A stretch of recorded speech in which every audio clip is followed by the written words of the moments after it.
When I first fell in love with poetry, I came across a writer or a poet named Rudyard Kipling, and that was after knowing Miss Maya Angelou, Still I Rise. And so when I read If, it married my consciousness, my school of thought, my ideology, and my philosophical outlook on life. And so the lines were just beautifully written, and I was like, not to be a feminist, but I find women more emotive in their writing than men.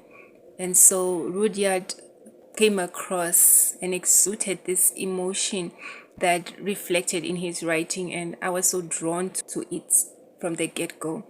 And so his poem If was just so wonderful, and I want to just read and share some of the stanzas that he wrote. And so I hope it blesses you as much as it blessed me. So If by Rudyard Kipling. Very beautiful. If you can keep your head when all about you are losing theirs and blaming it on you. If you can trust yourself when all men doubt you, but make allowance for their doubting too. If you can wait and not be tired by waiting, or being lied about, don't deal in lies. Or being hated, don't give way to hating. And yet don't look too good, nor talk too wise. If you can dream and not make dreams your master.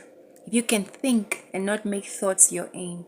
If you can meet with triumph and disaster and treat those two imposters just the same. He calls triumph and disaster imposters. If you can bear to hear the truth you've spoken, twisted by knaves to make a trap for fools, or watch the things you gave your life to broken, and stoop and build them up with worn-out tools, resilience. If you can make one heap of all your winnings, and risk it one turn of pitch and toss, and lose and start again at your beginnings, and never breathe a word about your loss. If you can force your heart and nerve and sinew to serve your turn along after they are gone, and so hold on when there's nothing in you except the will which says to them, hold on.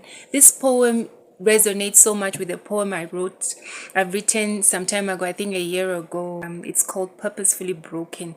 And I was talking about coming out of the ashes and your ruins, and out of a place of desolation, in where you come out and you rise and you dare to rebuild everything that you have lost. And so this poem resonates with being in a state of loss, yet having the zeal to want to rise up and do it all over again, and finding somewhere, somehow in yourself, the strength and the grit to just get up. And although everything looks disoriented, the compass just is not compassing to the north, still finding it somewhere, somehow in yourself to get yourself together.